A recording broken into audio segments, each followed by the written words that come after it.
Hey guys, it's History Behind the Warrior, and welcome back to another God of War video. Now, much like the last video, where I discussed the Game Informer article detailing all of the big changes that are coming our way for God of War Ragnarok, today, courtesy of Game Informer, we were finally able to get a look at some exclusive God of War Ragnarok gameplay. This was an exhibition of sorts that showed us the new tools we had at our fingertips, as well as give us our first look at Svartalfheim, the realm of the dwarves. Along with this, we were also introduced to new enemy types, the Grimms, a reptilian subspecies that is native to the realm of Svartalfheim that spits acid and probably preaches Scientology. There's actually a lot that does feature in this trailer, and not all of it is covered by the Game Informer article. So with that said, I will be dissecting everything we see in the trailer, combat wise, and then I will talk about the general changes, and whether or not I think they're healthy and good for the finale of Ragnarok. Now, I will have a link for the article in the description below, as well as a link for this gameplay reveal, if you do not wish for me to interrupt the gameplay. And of course, before we do begin guys, as always, I would super appreciate it if we could first get this video to about 500 likes, and if you like what we do here and wish to stay up to date with everything going on, please don't forget to subscribe and tick that bell. So, without any further ado, let's get on to dissecting the gameplay. Now, immediately, one of the big things that we do see here is the emphasis on verticality. Now, one of the really big things that they did want to add to this game was to remove very stiff, somewhat platform sections that felt awkward and did break up the flow of gameplay. Now, it seems like Kratos is able to jump up to higher ledges, or utilize his Blades of Chaos in order to pull himself up, as I will point out in a bit. Also worth noting that whilst in the 2018 game, it was Faye's golden handprint markings that somewhat indicated objects that could either be broken or leapt to. In this game, it actually seems to be a lime green, as we can see here, and on the gravestones in front of us, as we quickly see now that Kratos is able to destroy the debris, giving Kratos the ability to leap onto another ledge. And as you can see from the leap itself, it is considered a jump attack that carries a heavy strike to it. Along with this, the axe has been given the Frost Awakens buff, a passive weapon signature move that can be applied to the Leviathan axe, heightening its already incredible capabilities, and also, from what I presume, giving it frost damage. Now this part I absolutely love.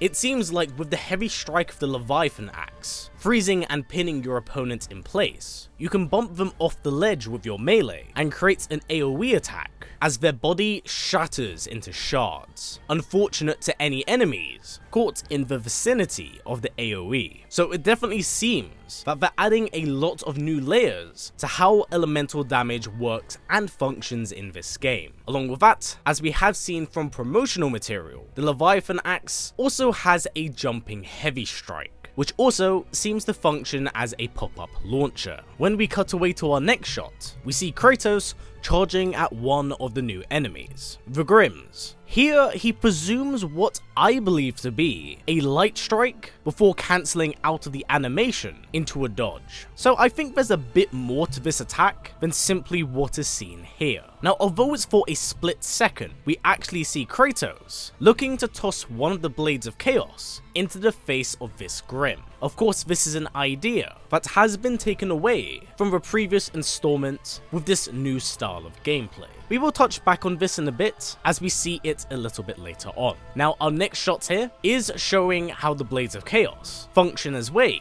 to travel to higher elevated platforms, simply being able to aim at a ledge and yank themselves up. Now, if we freeze frame this, we see a very strange insignia floating over the head of this Grimm's life bar. I'm not entirely sure what this does mean. It may be a new status effect, or something that is tied to Atreus that we are yet to know of. It's a minor thing, but it's still something worth pointing out here. after that, we do see Kratos unloading on this Grim with the Blades of Chaos before we do get another cut. And this time, it's for a very brief exhibition of how one of the new shields work in-game, the Stonewall Shield, which has been described as a shield that is designed to tank a lot of damage before unleashing a large AoE shockwave, which is what we can see here. And also, what's very interesting here is that in the middle of battle, Kratos is able to command Atreus to interact with green shiny objects, marking bits of the terrain that he can apparently destroy. So again, more emphasis on environmental damage and how it can work to your favor. We then next get a very interesting upward swing from Kratos' axe that produces a wave of frost. Now again, I do believe that this is a sign of the Frost Awakens buff being active once more, and what new properties it can give said axe. Also, very minor detail here, but Atreus' bow is glowing golden. Might be a sign of the bow being upgraded, or the fact that it was made with Fae, who is synonymous with the color of yellow. Shortly following this, we see that Atreus still has the ability to restrain his opponents. We then cut away to yet another fight sequence in the same area, where this time, Kratos is using the Blades of Chaos and the Dauntless Shield, opposed to the Axe and the Stonewall Shield. Here we get a great exhibition of what the Dauntless Shield is able to do, and honestly, it seems like the 2018 game Shield, but on steroids, as by perfect parrying in red gives Kratos the ability to not only parry his enemies away, but also puts them into red guard gauge, meaning that they can be tackled for an execution. But before we do so, we get a very quick look-see at Kratos swinging the Blades of Chaos and performing a new animation with them. Now after this, we finally get to see our first execution, and this is performed with the Blades of Chaos. And judging by how fast Kratos stabs the opponent, this might actually be controlled by the player. Also, something people might not realize is that the Blades of Chaos didn't have an execution like this in the previous game, so there may be different ones for different weapons. Our next new gameplay shot here is where we see Kratos activate the Frost Awakens buff. Following this, he does leap off a ledge, performing a heavy strike on a Grim, which freezes them before he is knocked away. And as we can tell from the life bar, both frost and fire can be applied on the same enemy type.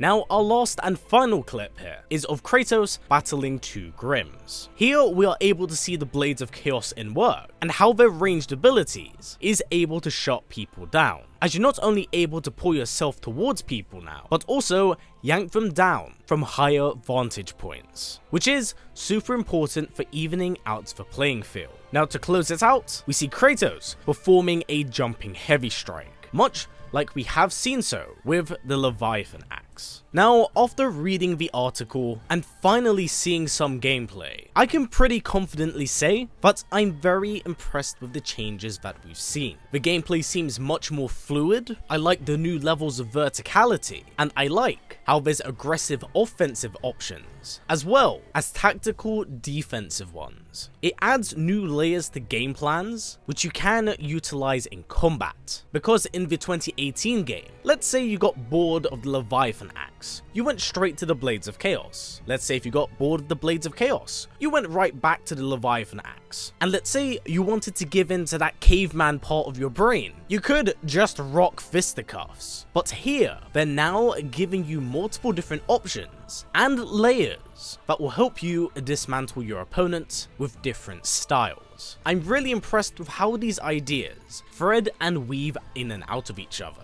My only problem with the gameplay right now is the fact that we have still seen so little of it. It's a fucking travesty. We're under 70 days away, guys. Issues aside, I'm very happy with what we see now. I just wish that we saw more of it, so that way we can have a rough idea of what to expect when the full package does drop.